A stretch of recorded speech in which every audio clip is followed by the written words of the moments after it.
Hello students, today our topic is diagonal relationship beryllium and aluminium. Aluminium और beryllium के बीच diagonal relationship है, उसी को आज हम स्टडी करेंगे। तो सबसे पहले डायगोनल रिलेशनशिप आपको मैंने पहले भी बताया था कि क्या होती है। डायगोनल रिलेशनशिप क्या होती है कि ग्रुप एलिमेंट्स है पीरियोडिक टेबल में ग्रुप्स में बंटे हुए हैं।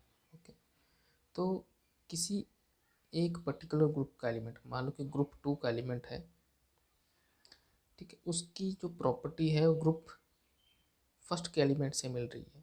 ठीक है, या ग्रुप फर्स्ट का एलिमेंट है उसकी प्रॉपर्टी ग्रुप सेकंड के एलिमेंट से मिल रही है। जैसे यहाँ पे हम किसकी बात कर रहे हैं, बेरिलियम और एल्यूमिनियम की। ओके, अब इसमें हम ये देखें कि जो हमारा एल्यूमिनियम है वो ग्रुप 2 का एलिमेंट है। ठीक है, तो इसकी जो प्रॉपर्टी है ग्रुप 2 के एलिमेंट बेरिलियम की प्रॉपर्टी है वो ग्रुप 13 के एलिमेंट एल्यूमिनियम के साथ क्या थोड़ी सिमिलर होती है, उससे मिलती जुलती है। तो उसी रिलेशनशिप को हम क्या बोलते हैं, डायगोनल रिलेशनशिप। ओके, तो उसी को हम स्टडी करते हैं कि किस तरह से बेरिलियम और एल्यूमिनियम के बीच डायगोनल रिलेशनशिप मौजूद होती है। तो सबसे पहले देखते हैं the diagonal relationship between beryllium and aluminium. अब सबसे पहले क्या है, the ionic radius of beryllium ion. जो हमारा बेरिलियम का आयन होता है उसकी जो आयनिक रेडियस होता है वो एस्टिमेटेड कितना है, 31 पिकोमीटर। ठीक है, ओके, तो the radius charge ratio nearly same that of the aluminium. अब जो बोलते हैं कि जो बेरिलियम आयन की जो, अगर हम इसका रेडियस देखें, आयनिक रेडियस देखें, वो 31 पिकोमीटर है, और इन दोनों की जो रेडियस और चार्ज की रेशियो है वो भी नियरली क्या है, दोनों की सेम होती है, किसकी, बेरिलियम आयन की और एल्यूमिनियम आयन की। Hence the beryllium and beryllium resemble the aluminium in some way. इसलिए क्या है, बेरिलियम की और एल्यूमिनियम की जो सिमिलरिटी रहती है, इनकी प्रॉपर्टीज़ में बहुत सारी सिमिलरिटी रहती है। ओके, अब कुछ सिमिलरिटी को हम स्टडी करते हैं, देखते हैं। फर्स्ट क्या है, like aluminium beryllium is not readily attacked by the acid. बोलते हैं कि एल्यूमिनियम को अगर हम देखें तो ये इतनी जल्दी एसिड के साथ रिएक्ट नहीं करता है। कौन, एल्यूमिनियम, ये एसिड के साथ बहुत जल्दी रिएक्ट नहीं करता। उसी तरह अगर हम किसकी बात करें, बेरिलियम की, बेरिलियम भी क्या है, वो भी एसिड के साथ इतनी जल्दी रिएक्ट नहीं करता है। ओके, तो ये दोनों की क्या है, प्रॉपर्टी क्या है, लगभग सिमिलर है, ऑक्साइड्स। ठीक है, अब देखो यहाँ पे एक वर्ड आ रहा है ऑक्साइड के लिए। ये बोल रहे हैं कि जो हमारे बेरिलियम और ये हमारा एल्यूमिनियम है, एल्यूमिनियम और बेरिलियम है, इनकी जो कवरिंग है, ठीक है, इनकी कवरिंग है उसके ऊपर क्या है, ऑक्साइड फिल्म की, इनके बाहर क्या है, एक कवरिंग बन जाती है जिसको हम क्या बोलते हैं, ऑक्साइड फिल्म की कवरिंग होती है। ओके, बेरिलियम के बीच और एल्यूमिनियम के बीच। ओके, तो ऑक्साइड फिल्म की कवरिंग बन जाती है, उसकी वजह से क्या होता है कि मेटल क्या है, ये मेटल क्या है, एसिड के साथ इतनी जल्दी रिएक्ट नहीं करते हैं। ओके, तो ये रीज़न है इनका कि दोनों में कैसे सिमिलरिटी होती है, ये डायगोनल रिलेशनशिप में प्रॉपर्टी है।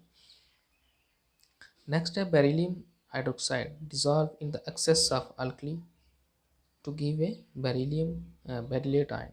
बोलते कि जब जो हमारा बेरिलियम हाइड्रोक्साइड होता है, जब ये अल्कली के साथ क्या करता है, रिएक्ट करता है, तो ये क्या देता है, बेरिलियम आयन दे देता है, जैसे ऐसे। उस तरह जो हमारा एल्यूमिनियम हाइड्रोक्साइड है वो भी क्या है, एल्यूमिनेट क्या है, हाइड्रोक्साइड का आयन दे देता है, इस तरह से। तो दोनों की क्या है, प्रॉपर्टी क्या है, यहाँ पे भी सिमिलर प्रॉपर्टी है, इसलिए ये दोनों को हम क्या बोलते हैं कि एक दूसरे से डायगोनल रिलेशनशिप इनकी क्या है, मिलती जुलती है। डायगोनल मीन की क्या है कि इस तरह से डायगोनल की तरह ये प्रॉपर्टी शो करता है, जिस तरह से डायगोनल होते हैं। नेक्स्ट है हमारा कि the chlorides of the both the beryllium and aluminium have chlorine negative bridge.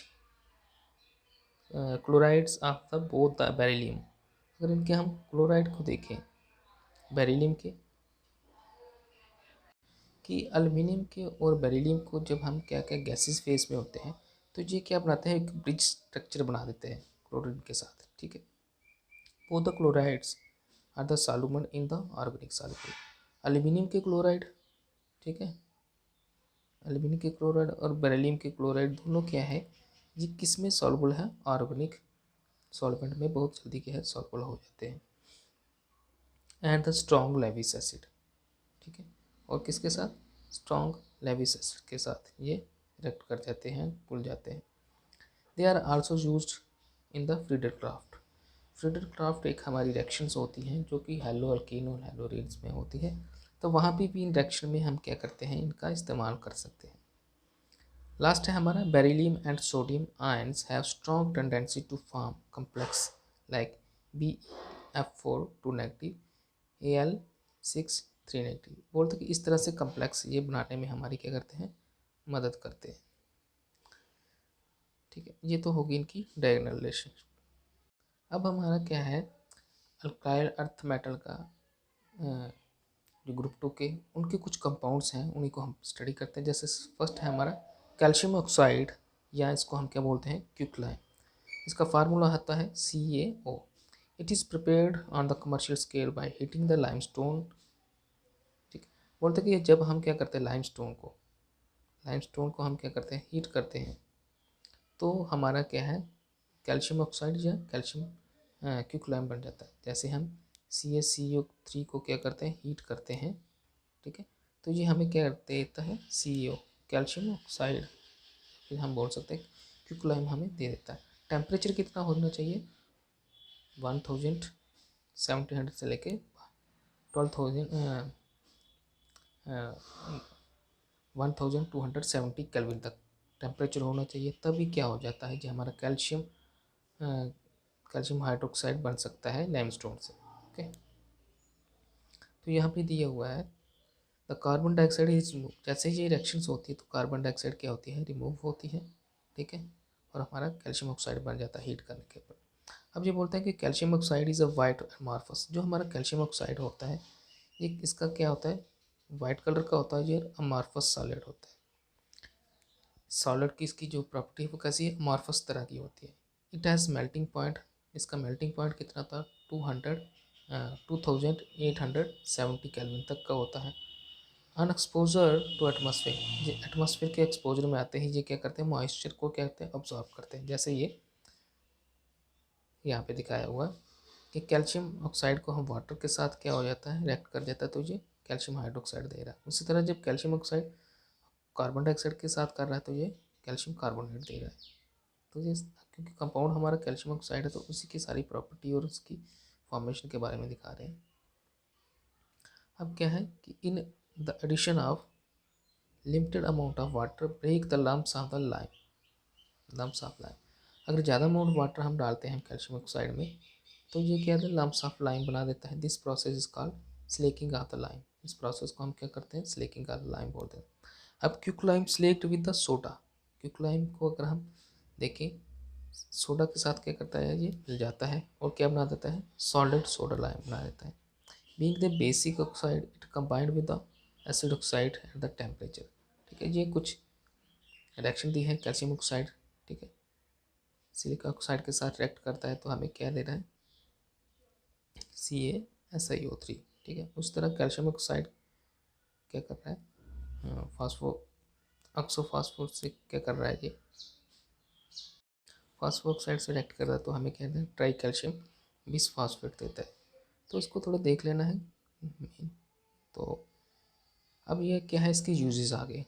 तो सबसे पहला क्या यूजेस है अल्कलाइन अर्थ मेटल का, कि it is important primary material for manufacturing का सीमेंट बनाने में ये बहुत मदद करता है, ठीक है।